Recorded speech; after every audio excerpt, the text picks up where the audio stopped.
waxaan leenahay aan ilaashana waxa aan haysano yaanan barnaamij siyaasadaysan oo dadka iyo dalka wanaagga iyo nabadgelyada iyo dawladnimada haysto si maxaan ku idhaahdaa dawladnimadoodana loo hadleeyo amnigooda iyo kala dambayntooda hadda ay haystaan khalkhal loo geliyo sagaal waxaan sidoo kale ugu baaqaynaa culimaa u diinka ganacsatada dhallinyarada haweenka ururada bulshada qurbajoogta Soomaaliyeed ee reer Jubbaland in ay ka qayb qaataan xaqiijinta in ay doorasho si nabadgelyo ah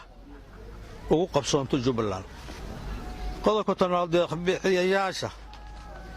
deeq-bixiyayaasha kaalmeeya arrimaha Soomaaliya iyo dhammaan beesha caalamka waxaan ka codsanaynaa in ay kaalmo dhaqaale u fidiyaan doorashooyinka ka dhacayo dawlad goboleedka Jubbaland si loo xaqiijiyo doorasho ku dhacdo xilliga loogu talagalay taa micnaheedu waxa weeye waxaan u jeednaa dadka kullu lama haya baarlamaanka beelay ka iman doonaan haddii ilaahay annaga odayaal baan nahay beelaha kursigan ilaahay baa bixiya marka koowaad marka labaad waxa weeye beelaha loo qaybsan doonaa waxaa laga yaabaa wax lagu tartamay oo loo wada baahnaa in qof ilaahay u qoray hadduu qofka ilaahay u qoray odayga waa la soo mariyey xukunka ilaahay baa lagu soo mariyey marka in lagu qancataa oo aan horta marka koowaad la isku qabsanin oo walaalka kursiga uu helay ayna noqonin maxaa ani la ii siin waayey iyo maxaan ani u heli waayey marka waxa weeye in lagu qanco wuxuu ilaahay bixiyey haddii uun ay soo kordhaanna si hoose oo maxaan ku idhaha odayga iyo kii wax rabay iyo kii ehelka u ahaa iyo nabadoonkiisa xal hoose laga gaaro weeye qodobka ujeeddada aan ka leenahay waa intaa hoggaanka dhaqanka hukuumadda ee Jubbaland ee Soomaaliya waxay u mahad celinayaan dhammaan shacabka Soomaaliyeed gaar ahaan reer Jubbaland sida wanaagsan ay u ilaashadeen nabadgelyada iyo midnimada intii ay jirtay dawlad goboleedka Jubbaland waxayna ku boorinayaan in ay si laabaan sida ay u hayaan oo ay u garab taagan yihiin dawladooda iyo maamul goboleedkooda odayaasha dhaqanka waxay u mahad celinayaan ciidamada Jubbaland hay'adaha nabadgelyada guud ahaan gaar ahaan ciidamada waxaan ugu mahad celinaynaa 8 sano dawladda ay jirtay waxay ahaayeen dadka cadowga banaanka iyo kan gudaha ku jiraba dad aad iyo aad u ilaaliyay dhiigooda u huray naftooda u huray si wanaagsan oo aan leenahay waa ku dayashay mudan yihiin ciidanka Jubbaland maxaan ku idhahdaa maamul goboleedka Soomaaliyeed ee Jubbaland ku dayashay mudan yihiin sababtoo ah yaani sida amniga ay ugu taagan yihiin habeen iyo maalin anagoo kalsooni badan ku qabna in ay ku filan yihiin siday horeba ugu filaayeen doorashooyin Jubbaland maanta uma horeysa kama dhicin horey u dhacday amniga Jubbaland doorashooyinkii horey u dhacay waxa gacanta ku hayay oo ilaalinayay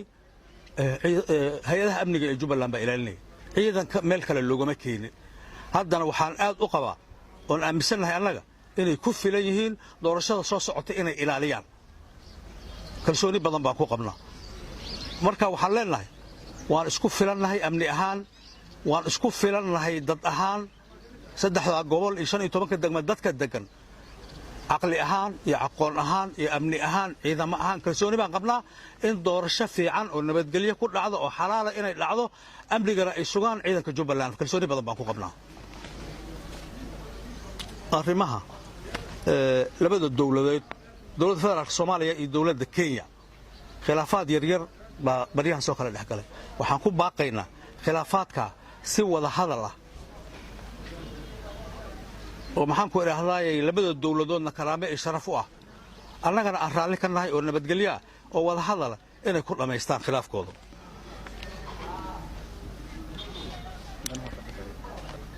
ayagoo taa u yeelahaya